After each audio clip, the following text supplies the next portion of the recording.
Bonjour à tous, bienvenue dans cette superbe région de Benidorm en Espagne où on va essayer ces nouvelles Triumph. Alors voici la Tiger Sport 660 et la Trident 660. Bien sûr, la plus grosse nouveauté, c'est ce nouveau moteur. On reprend le 660 de la Daytona. Alors qu'avant, on avait 81 chevaux. Maintenant, on arrive jusqu'à 95. Elle reste bridable à 2. Et donc, ce nouveau moteur veut dire nouveau cadre. On a un cadre plus large pour accueillir ce moteur. Donc, allez, je vous amène avec moi voir ce que ça donne. Voir tous les changements, un peu ce que ça donne en dynamique. On va essayer en premier lieu la Tiger et après la Trident. Pour voir aussi quelles sont les différences entre ces deux machines.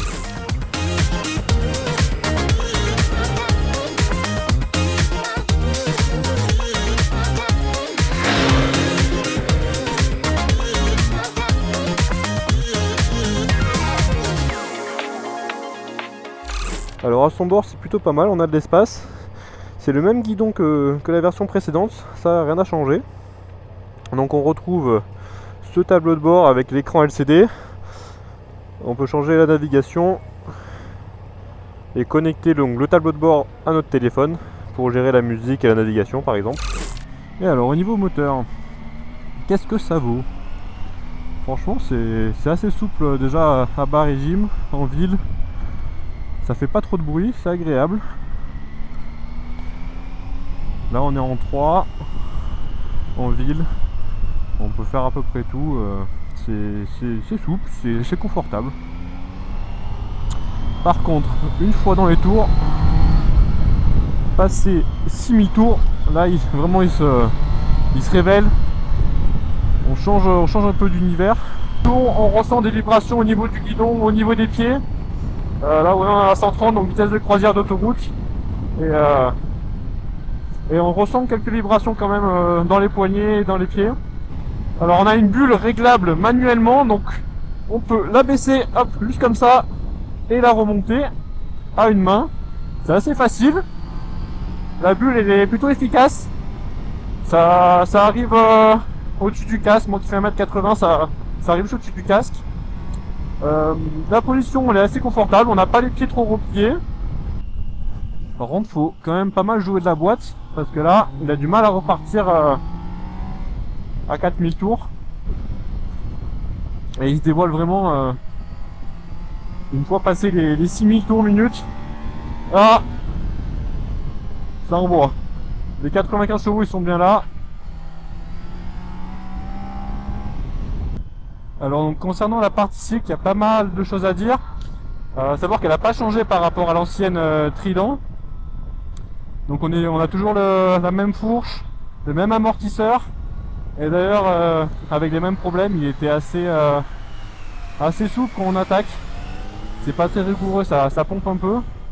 Mais c'est vraiment quand on attaque en conduite tranquille, ça fait largement l'affaire. La fourche c'est pareil, c'est plutôt souple. Et surtout que c'est pas réglable. Mais en conduite standard ça fait très bien le job, il n'y a pas de souci avec ça. La garde au sol est très correcte aussi, on n'a pas eu un seul problème, alors que pourtant on attaque plutôt pas mal. Alors cet amortisseur arrière, il y a la particularité par rapport au modèle de 2025, c'est qu'il a maintenant une bonbonne déportée pour lier la précharge, qu'on n'avait pas avant. Mais franchement j'ai mis 50 plus par rapport à quand je suis parti, la différence n'est pas flagrante. Il n'y a pas une énorme différence. Alors au niveau du freinage c'est pareil, ça n'a pas changé. Je trouve qu'il y a du mordant mais ça manque de puissance quand on commence à hausser les rythmes.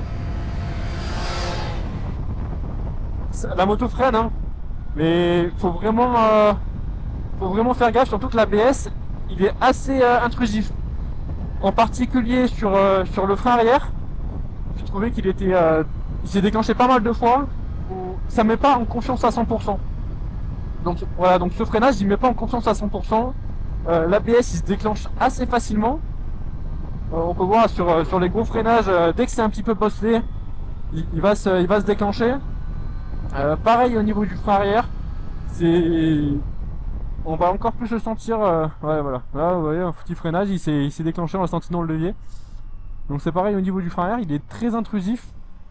Donc faut vraiment, c'est un coup à prendre quoi.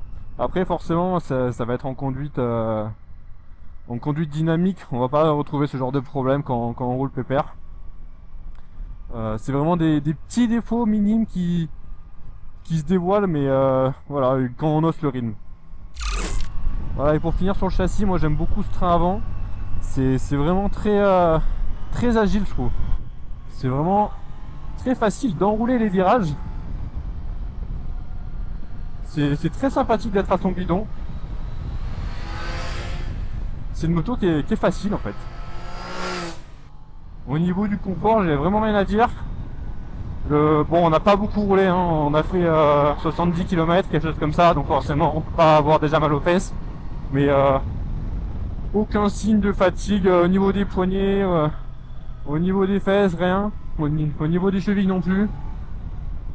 Voilà, alors je pense que je vous ai tout dit concernant la Tiger. Maintenant je vais passer sur la Trident et vous verrez, il y a pas mal de trucs qui changent par contre. L'avant qui déleste avec quand on accélère un peu trop fort, c'est vraiment un régal.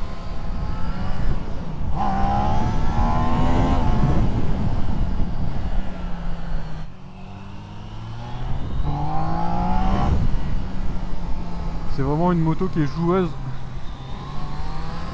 Elle paraît tellement légère quand on est à son guidon. Elle s'amène, elle est hyper agile. Elle s'amène super facilement d'un virage à l'autre. Elle va vraiment où le regard se pose. Elle est extrêmement agile, extrêmement joueuse. On la balance vraiment super facilement dans les petits virolos. Putain, au régime, qu'est-ce qu'il est bon ce moteur. Ah, là ça envoie, c'est du bien. Elle est vraiment stable dans le rapide. Elle se désunit pas, c'est homogène, c'est cohérent. Franchement c'est très agréable à rouler.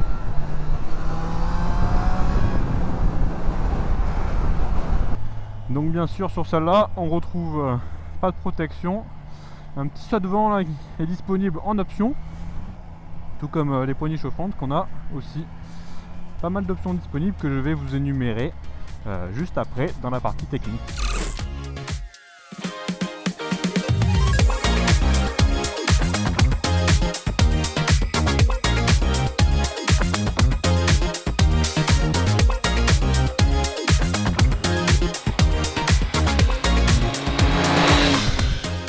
Donc la première grosse nouveauté bien sûr c'est le moteur, il fait maintenant 95 chevaux, donc on gagne 14 chevaux par rapport à la version 2025. Il sort aussi 68 Nm de couple, donc ça fait 4 de plus que la version 2025. Donc dans ce moteur on peut voir qu'il y a beaucoup de choses qui ont changé. On arrive à distinguer juste ici 3 cornets d'admission à la place de un seul sur la version précédente. Et je vais remonter un peu pour vous montrer ce nouveau réservoir qui a pris 1,4 litres de contenance. Donc on arrive maintenant à 18,6 litres pour cette version Tiger. Le réservoir de la Trident n'a pas changé. Elle reprend donc le même moteur. Donc c'est le moteur de la Daytona que l'on connaît déjà sur la Daytona. Je reste sur la Trident pour vous montrer cette nouvelle selle biplace. Donc qui est maintenant en deux parties. Avant on était sur une seule partie comme on retrouve toujours sur la Tiger. La hauteur de selle n'a pas bougé, elle reste à 835 mm sur la Tiger et 815 mm sur la Trident. Nouveau moteur veut dire nouveau châssis, donc le cadre a été élargi un petit peu pour accueillir forcément ce nouveau moteur. Et sur la Trident, on retrouve aussi un nouvel amortisseur arrière. Celui-ci donc il est réglable en détente, alors que l'ancien n'était pas. Alors je reste derrière pour vous montrer les pneus, on est sur du Michelin Road 5. Donc ils n'ont pas encore franchi le pas de passer sur du Road 6. Sur la Trident, le guidon a été changé, on gagne 1 cm de chaque côté, donc 2 cm au total. Et on retrouve aussi une prise USB sous la selle pour les deux motos. Le freinage n'a pas changé, on reste sur deux disques de 310 mm avec des freins 2 pistons Nissin, des freins axiales. Pour l'arrière, on est sur un frein un piston avec un disque de 255 mm. Au niveau de la fourche de la Trident, on reste sur une Showa SFBP avec une course de 120 mm. Et à l'arrière, on est sur 130 mm de débattement. Sur la Tiger, on reste sur une fourche Showa également, mais par contre celle-ci est un petit peu plus grande avec 150 mm de débattement à l'avant et à l'arrière. Je vais me rapprocher un peu du tableau de bord pour vous montrer l'affichage. Donc on a pas mal de modes disponibles. On peut configurer tous les panneaux. Donc on retrouve un petit écran LCD en bas et en haut un écran LCD qui nous fait compte-tour avec un indicateur de rapport engagé et notre vitesse ainsi que la jauge à essence. On a un commodo gauche qui est bien fourni mais qui est aussi très bien réalisé parce qu'il est très naturel. Tous les boutons tombent directement sur les pouces, on n'a pas besoin de le chercher. Un bouton mode pour changer tous les modes. Donc on a un mode street, un mode sport et un mode rain. Et ici on a le bouton des phares et d'ailleurs il y a une petite particularité, c'est-à-dire que là on n'a qu'un phare sur deux qui est allumé et il faut mettre les pleins phares pour avoir les deux phares d'allumés. Au niveau des coloris, on retrouve du bleu, du gris orangé et un blanc. Et pour la Trident, on retrouve ce magnifique jaune, le même que la Street Triple, avec un blanc et un gris. Elle est aussi prédisposée à recevoir des valises en option, ainsi qu'un sabot moteur, des poignées chauffantes, des pare-mains et des clignotants à LED à défilement. Donc sur la Tiger, au niveau du phare, on a un petit éclairage en X qui est plutôt sympa et on peut changer en ayant juste celui-là qui est allumé. Allez, on se retrouve sur le plateau de fin pour débriefer de l'essai. À tout à l'heure. Beaucoup de choses à dire. On n'a pas énormément roulé, on n'a fait que 140 km, donc 140 km au total. Donc ça fait environ 70 km sur chaque machine. Moi, j'ai plus roulé avec la Tiger qu'avec la Trident, mais globalement, c'est le même moteur, donc il n'y a pas énormément de différence. Alors déjà, ce moteur qui est la plus grosse nouveauté, il est assez expressif, donc c'est un 3 cylindres qui est assez expressif passer les 6000 tours minute. Vous l'avez vu en caméra embarquée, j'ai été très content de ce moteur. Alors par contre, ce qui ne change pas, c'est les suspensions sur la Tiger. Ils ont repris les mêmes suspensions, le même amortisseur et la même fourche Showa. Sur la Trident, ils ont changé l'amortisseur Aya. Donc maintenant, on peut régler la détente de l'amortisseur. Donc concernant cette Tiger, on a demandé pourquoi ils n'avaient pas changé. Ils l'avaient changé uniquement sur la Trident. Les clients type ont un usage plutôt tranquille sur la Tiger, alors que c'est un usage plutôt sportif sur la Trident. Et donc, il n'y avait pas besoin de changer cet amortisseur. Bon, bien sûr, c'est aussi des réductions de coûts. Je vais vous parler du prix juste après. Donc cet amortisseur, il reste pour moi trop mou. Sa pompe, c'est pas incisif, c'est pas assez précis. L'ensemble n'est pas forcément très harmonieux. Alors vraiment, c'est plus homogène. La Trident est plus homogène comparé à la Tiger. Donc ça, c'est une première différence et une grosse différence au niveau de la partie cycle. Le traction control est désactivable, mais pas l'ABS. Et d'ailleurs, en parlant de l'ABS, c'est pour moi un des seuls points faibles de cette moto. En usage standard, vous ne sentirez pas de gêne avec l'ABS, ni même avec les suspensions. Hein. C'est bien sûr quand on commence à rentrer dedans, quand on commence à arsouiller, c'est là qu'on voit les défauts de la moto. Parce qu'en usage standard, il n'y en a pas. Enfin, franchement, ça reste une très très bonne moto. Donc quand on commence vraiment à lui rentrer dedans, en fait, l'ABS, il va comme se bloquer. Et le pied ne va pas pouvoir descendre, on va pas pouvoir freiner avec notre frein arrière. Et au bout d'une seconde environ, d'un coup, le pied s'abaisse. Et là, on peut avoir du frein arrière, mais il faut vraiment être très délicat pour arriver à freiner avec ce frein arrière. Donc ça, pour moi, ça a été le point faible qu'on retrouve bien sûr sur les deux motos parce que c'est les mêmes freinages, c'est exactement le même freinage. Donc pour moi, ça c'est le point faible de cette moto, donc l'ABS qui est trop intrusif, tout simplement. Gros point fort que j'ai trouvé sur cette Tiger, pour moi, c'est l'agilité du train avant. Il est vraiment hyper agile, on change d'angle super facilement, c'est très agréable. Donc au niveau de la consommation, là, comme on a roulé, c'était un peu sportif, on était à 6,8 litres. Je pense qu'en roulant plus tranquillement, il y a moyen de passer sous les 6 litres facilement. Alors vraiment, j'ai pris beaucoup de plaisir à enrouler les virages avec cette moto. C'est une moto qui conduit souple en fait, et tout sur l'élan, tout en fluidité en fait, tout simplement. Alors maintenant, je vais vous parler des prix de cette moto. Donc pour la Triumph Tiger Sport 660, on est à 9 995 €. Elle a pris 300 € par rapport à la version 2025 qui était à 9 695 €. Mais du coup, quelles sont les concurrentes de cette moto? Alors, je vais prendre ma petite fiche. Alors pour moi, une des concurrentes quand même principales, ça va être la Zontes 703F, cette nouvelle Zontes qui fait elle aussi 95 chevaux. Elle fait par contre 7 999 €, 64 Nm de couple et 228 kg. Alors bien évidemment, c'est pas la même finition. Le Red by Wire ici, il n'y a rien à redire. C'est vraiment super bien réglé, ce qu'on ne retrouve pas forcément actuellement chez les motos chinoises. Alors au niveau des concurrentes, on a aussi la Tracer 7 qui fait 10 000 €, 9 999 et qui fait par contre seulement 74 chevaux. avec 68 Nm de couple pour 203 kg. On retrouve aussi la Suzuki V-Strom 800 SE qui est affichée donc à 10 299 €, mais qui est actuellement en promotion à 9 499 €. Elle fait 83 chevaux et 78 Nm de couple pour 223 kg.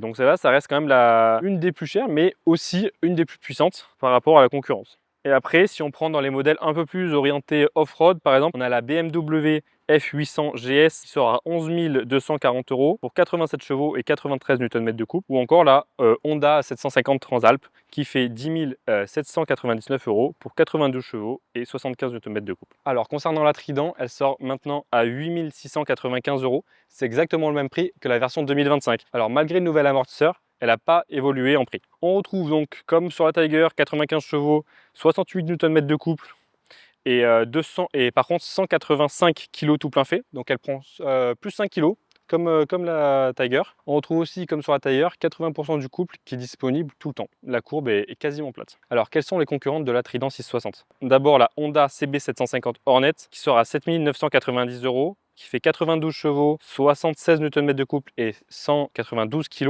On retrouve aussi la KTM 990 Duke qui sort à 8 599 €, qui fait 95 chevaux, qui fait 88 Nm de couple et 187 kg. Chez les Chinoises maintenant, on retrouve la CF Moto 800 NK qui ressort à 8 000 € pour 95 chevaux. Aussi la QJ Motor SRK 800 qui sort à 8 599 € aussi pour 95 chevaux, et par contre qui est beaucoup plus lourde, 207 kg. Et enfin la Suzuki GSX 8S qui sort à 7 499 € pour 83 chevaux et 79 Nm de couple. Donc voilà, merci beaucoup d'avoir suivi cet essai. Dites-moi ce que vous en pensez en commentaire, laquelle vous prenez pour votre usage, et nous on se retrouve très bientôt sur Motor Live.